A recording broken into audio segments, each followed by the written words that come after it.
Okay, right now I'm on edge.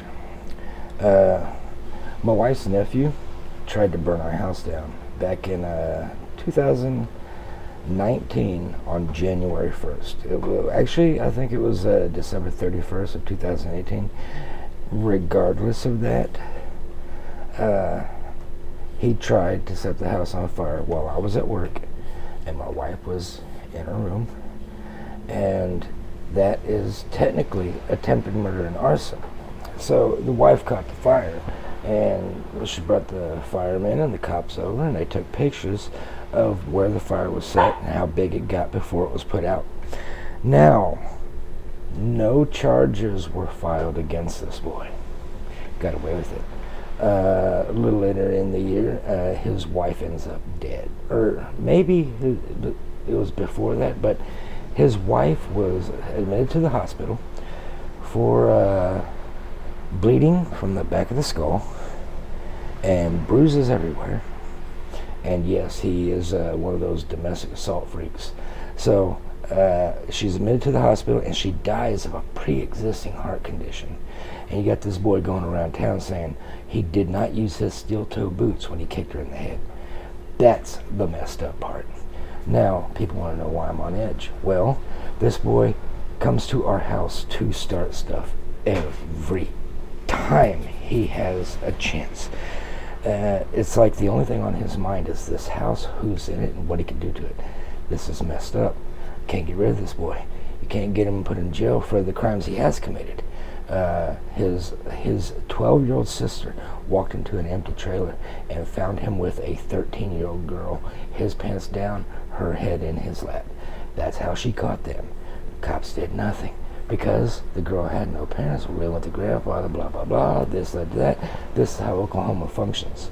Now, all that being said, this boy has kicked his wife in the head in the middle of the street with all the neighbors watching, with the police rounding the corner seeing the kick. Even though the police saw this boy kick his wife in the head, they did nothing because the wife said he did not.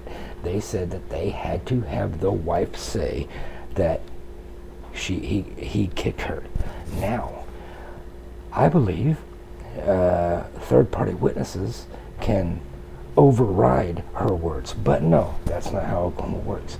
Even though the police witnessed it, it never happened because the wife said it didn't. So you got this boy who's 18 years old and married a 36-year-old on his 18th birthday. So she's twice his age exactly.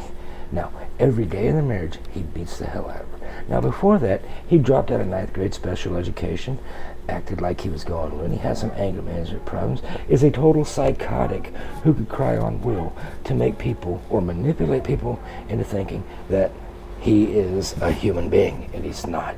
He shot his dog in the head. He killed kittens by putting them in a toolbox and putting the toolbox in a water trough so all the kittens can drown, and that was when he was like 8 or 9 years old. Now, everything this child has done up to this point has been pure evil. This is the profile of a perfect serial killer.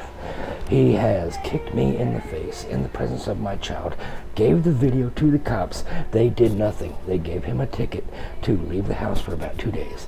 That's how Oklahoma works. This boy has gotten away with every crime, but he was put in jail for stealing a man's pickup truck and sleeping in someone's garage. What was that? Illegal trespass for something, and it wasn't grand theft auto, but it was auto theft. And he has some drug charges, and he has some public drunkenness charges. He has some domestic disturbance charges, but not domestic assault. Now, Oklahoma is willing to put him in jail for all these things. He is addicted to pills. He is addicted to meth. He is addicted to alcohol. He takes them all at once, and he takes his rage out on everyone he comes across. He went over to a 67-year-old man's house, beat the literal crap out of him, and stole his Social Security money. And now, this old man went all around town because he is my wife's nephew. This old man won't talk to me because he's like, you're not, I'm like, no. We do not like him either. We've been trying to get him arrested for every crime he does commit, has committed, will commit, but the police will not because they'll only get him for the petty crimes. And the only reason he was in there is because of drug court and stealing someone's truck. And I guess they let it drop because he was sentenced to DOC and they let him out. And now yesterday he's knocking on my door. Oh, well, what am I supposed to do? Yeah, right. And I'm dealing with all this in the middle of a pandemic with no job and no money, no food, nothing. I have absolutely nothing. Me and the wife are just sitting here waiting for the next job to come up, but every time I apply for a job, they say that they're cutting people because of COVID restrictions. And then I have, oh my God, you wouldn't even believe it. And then I'm trying to find a lawyer to battle CPS because they say the poor can't have children. And the dude who was knocking on my door yesterday, he was the one who called CPS on us twice. Why? Because he wants this house. Why? Because his grandfather died and left it to my wife, who is his daughter. Now, the house went to the daughter, not the grandson. Grandson gets mad. Grandson calls CPS. CPS comes by. What happens? CPS says, well, we see nothing wrong here. Bye-bye. Unsubstantiated, unsubstantiated, unsubstantiated. We got that paperwork. Now, later, when I'm working at Chili's, they call CPS again. No, I was fired from Chili's, but the second time I was working at, I forget where I was working. Anyways, Dollar General. I was working at Dollar General. Okay. So he calls CPS a second time. Second time, this guy, Bradley Shaw, comes out, or Brandon Shaw, and he comes out and he looks at the house. He says, well, we're going to, you got boards on these windows back here. It's like, yeah, because the windows are broke. I have a job that only gives me this much money, blah, blah, blah. I can't put, well, plexiglass is cheap. I said, okay, I'll think about it. But right now, the kids come first. Get the kids clothed, get the kids fed, buy the kids some toys, get them entertainment, like watch SpongeBob. So right now, our main focus was to keep the kids happy. Now, every night, we're playing with the kids, telling the kids stories, doing everything with our children. Our daughter, at only 2 years old, knew every word to Mamma Mia by ABBA. And she was the cutest little girl doing it. Now, when he calls CPS the second time, this Brendan or Bradley Shaw guy says, okay, what we're going to do is we're going to send out Chubbs, comprehensive home-based services. Now, Chubbs gets here. What happens? The lady says, well, you need an air conditioner because it's summertime. It's like, okay, we'll do that. So she tells us the only way they can help is if she gives us parenting courses that we must follow. Now, this duration that I was going through Chubbs, I was working at Chili's. Now, paying the bills, keeping the kids fed and everything, times were tough. And Chili's was the highest paid job that I had. We just had a lot of catching up to do. My mother-in-law just died. My father-in-law just died. CPS called on us once. They called CPS on us again a second time. I told the people at Chili's that I'm dealing with this CPS stuff, even though everything is coming back unsubstantiated. Now, I collapse at work. And you gotta understand, this was the point where everything happened. Now, we're still dealing with this freak knocking on the door every day, causing as much chaos as he can. It was around the time that I collapsed at Chili's. A few months after that, that was when he killed his wife. Now,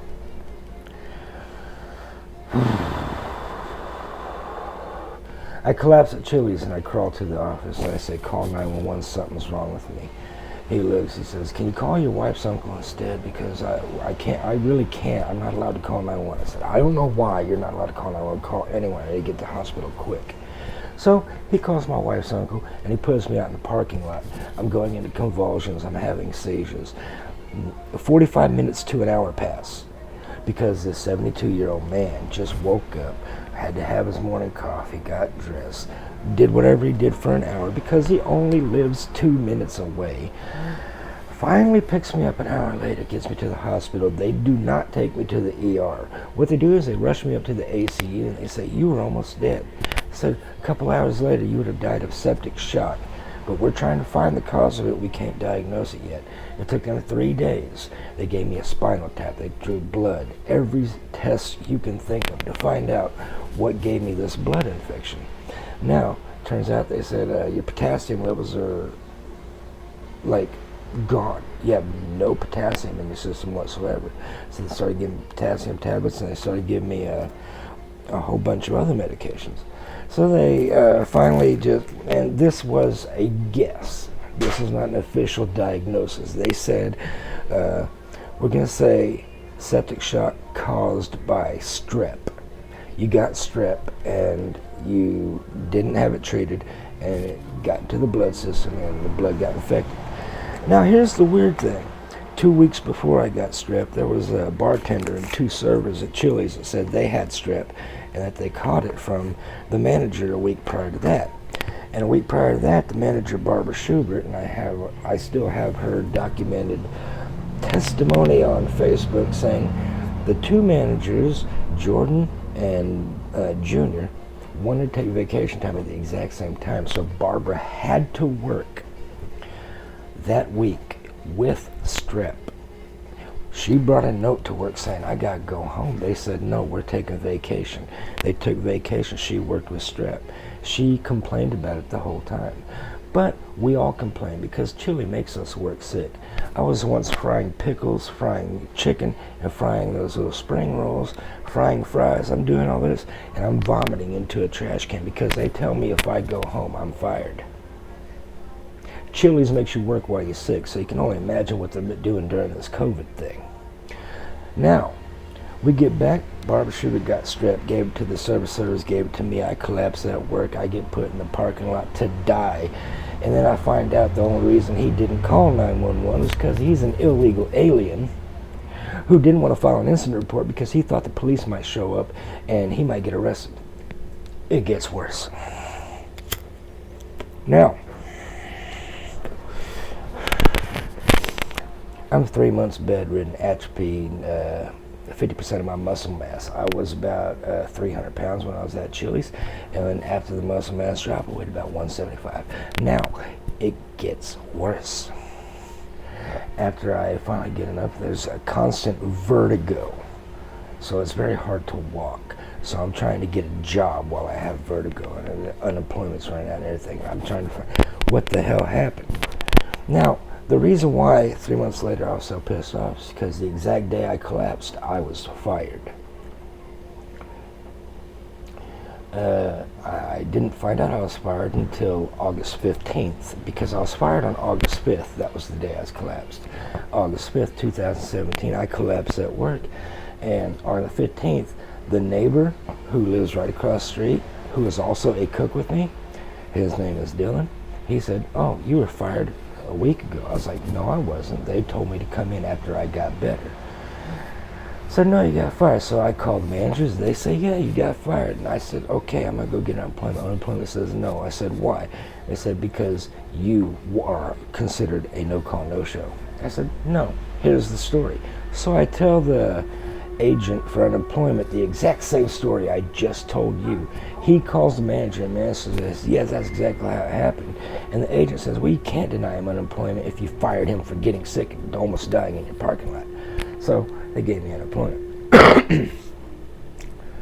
CPS gets called again. Now, the first 2 times CPS were called, it was called by this dude who was knocking on the door. This dude who was killing kittens when he was 9 years old. This dude who dropped out of 9th grade special education, anger management issues, psychotic. This is the dude who is calling CPS on us, but out of nowhere, this 3rd time, it just happened to be a police officer coming by who says my children are playing in sewage. So I go get my children. I said, can you show me where they're wet? Show me where there's any liquid on their body because you said they're playing in sewage. And she goes, well, no, They may be dry, but they got dust on their shins. I said, yeah, they've been playing in a yard with the dog, so they're going to have a little dirt on their knees. It's called kids having an afternoon at play. She used that as probable cause to enter the house, and I told her, I said, you already violated my Fourth Amendment rights when you jumped over my fence into my yard asking me to look at my kids. And she says, well, because children are involved, probable cause is probable cause. I could do this. And she opens my door and goes in. Yes, the house is dirty. You know why the house is dirty? Because we got 4 kids, and there's a lot of clutter, and the water was shut off because unemployment ran out. So yeah, there was a situation where we needed help. We were forced into this situation by society. Because when I collapsed at work, the Family Medical Leave Act did not apply to me. The Brinker Family Fund charity, that Chili's took money out of my paycheck to help people in crisis like the one I just told you about, did not apply to me. It only applied to their illegals. Now, I hate when the cigarette goes out like that. So, everything up to this point has been forced upon me. Now, you got to bear in mind, Chili's was a good paying job, but the reason why I didn't have enough money is because I had child support from a previous marriage. Child support from the previous marriage, you know what happened? Here's what happened. I married this woman. She was pregnant a week or two before we got, she was pregnant about maybe 6 months before we got married. We got married, she had a kid, and 364 days in one day before Christmas. We got married the day after Christmas. We were married the day after Christmas, and on Christmas Eve, I walk in on her and another man. Okay, so at the divorce, I tried to tell the judge. The judge tells me to shut up. I said, you don't even want to know why we're getting divorced. You just, well, we're tribal here, and you pretty much submitted your rights and everything to the tribe because you want to pay $100 for a divorce. And I said, well, I didn't know you were going to do all that. So no rights to the child, but forced child support. Yeah, where are men's rights on that one? So I've been paying child support, yeah, the whole time. Because I didn't have my first kid with my current wife until about 3 years after the divorce. Or the math is very weird on this. So I'm paying child support on another kid, and I got a kid, and I got a kid, and I got a kid. And I start getting these jobs at like Chili's where I can actually get caught up. And as I'm getting caught up, the child support people are starting to garnish. And I had a student loan from 2010 that they claim they're garnishing from taxes. And they start garnishing 100% of my taxes. You file taxes with 4 children, you know what you get? You get almost $10,000. So almost $70,000 was garnished from me during the span of having my children. So I got child support taking money, I got student loans taking money, I got someone else taking money that they're not telling me about. So 100% of my income tax returns that could have helped me, you know, at least through situations if I should collapse at work. I had zero money the whole time because all the money was going on food here, clothes here, bills. I had no transportation to work. I was walking 9 miles there and 9 miles back. Meanwhile, what does all of this have to do with the dude who's knocking on my door? The dude who's knocking on my door just got out of prison. I just got out of jail because he was in jail for close to 3 or 4 months. He collects SSI. He got that first stimulus. And if there is a second stimulus, he gets that. So the dude came out of jail. This slap on the wrist, child rape, child molest. He was caught in the bathroom with a 4-year-old girl and nobody did anything. This guy, he got out of jail. And this $600 a month, 6, 12, 18, 20, plus the 12, plus this, he comes out loaded. First thing he do is he's knocking on the door because he's broke.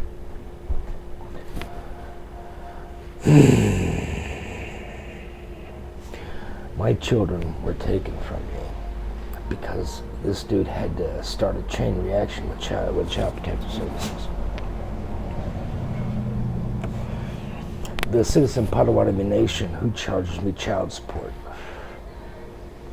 they are part of the people who have attacked my family and everything that I own because they've taken everything.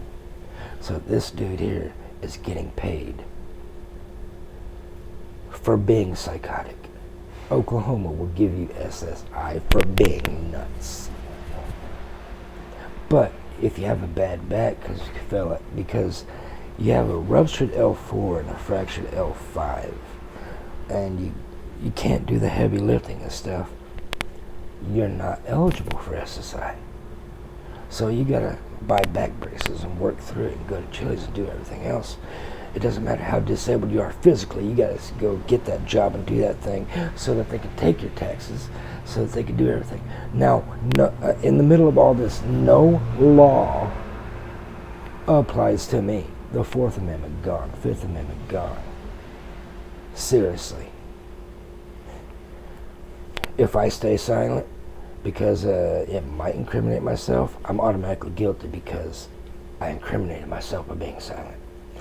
They can come into your house without due process, without a warrant, without a probable cause, say anything they want, do every lie under the book, and even in the courtroom use religion against you to take your children. The First Amendment, gone. I have no First Amendment, I have no Fourth Amendment, I have no Fifth Amendment. So I would like anyone out there to point out to me what freedom I have while these privileged meth head, pothead, child molesting, wife murdering psychos are out there in the middle of the street getting all the fucking money. Meanwhile, you got Democrats out there giving all the money to the illegal aliens and to every country out there who's already had a stimulus every month. Let's help them out. But fuck the poor, right? We don't care about the poor. As someone says, they apologize for being angry. No, you get fucking angry because this is what society is doing to you. These meth heads out there are getting all the fucking money, all the fucking privilege, all the rights. Meanwhile, the government walks into your house without due process, without probable cause, without warrant. They take your children. And the first thing you think is, oh my God, how is this happening to me? And all your neighbors see your police and CPS, so automatically you're a bad guy because they're there. This is why people are afraid of cops, because everyone is a target of the cop, unless you are rich, unless you're one of these big major company owners, and unless you're a politician. And apparently, you could be a meth head and get away with everything you can. He has a no trespass on this house. I told the cops this many a time. He says, well, you can't do anything. You have to call us. I cannot defend me or my property until the cops show up, because we have tried to get an EPO on him. We tried to get a no trespass on him. We did everything we can. I'm trying to fight the government to get my kids back. I'm trying to fight the local government to get this kid in jail for all the crimes he's committed. And do not apologize for getting angry. And if I use any bad language, it's because the cursing takes away the pain. And when you're angry, everything is, it's that saying, if all you ever give man is a hammer, everything is a nail. I have nothing. They've taken away everything. And I got this spoiled little brat, 9th grade special ed dropout, tweaker, knocking on my door trying to get into my house. I have video of him kicking me in the face, and I presented it to the cops and they did nothing. Now, I would like anyone out there to tell me,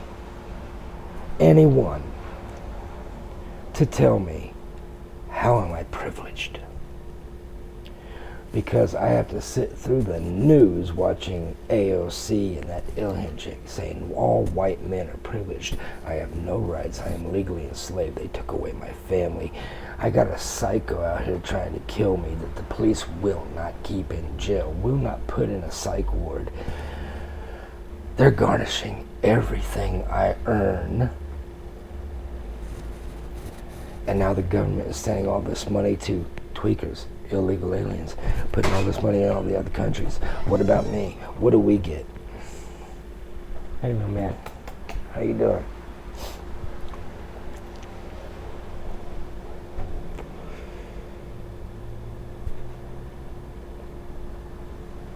You want to know why people go off? Back them into a corner. Abuse them. Put them through the most cruel and unusual punishment you can think of. Tell me why people snap. I went Thanksgiving and Christmas without a bite to eat. Yeah, I have these people out here tell me I put myself in this situation. No. There's no way in hell I can get out if I have no rights, if I have no freedom. I don't care who I offend.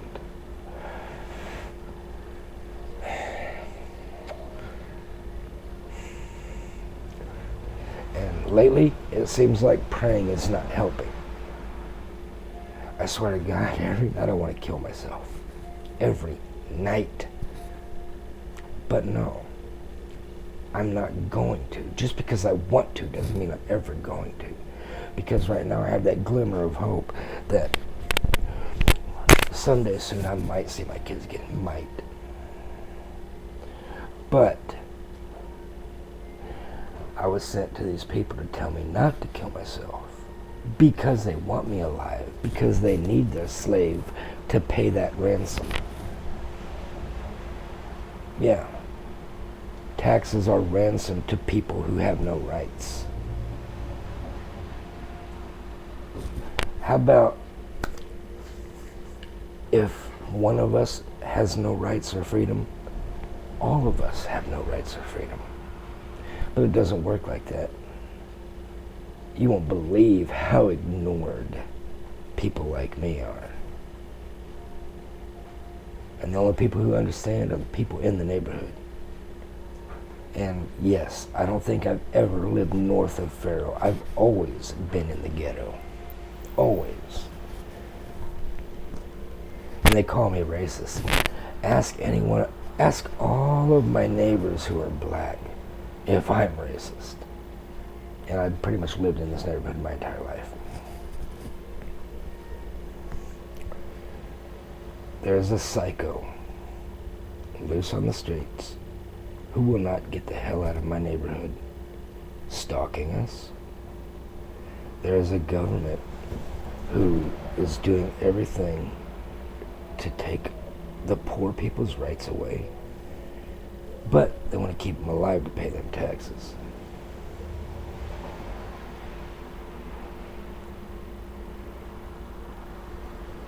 It's time to rise up. This is bullshit. I don't know how to end this, what I started here, but I just wanted to let people know that there's a lot of shit that's just wrong with the world. You want to know why they allowed it? They allowed the looters and the rioters. It's the same reason why they allowed this freak to be free.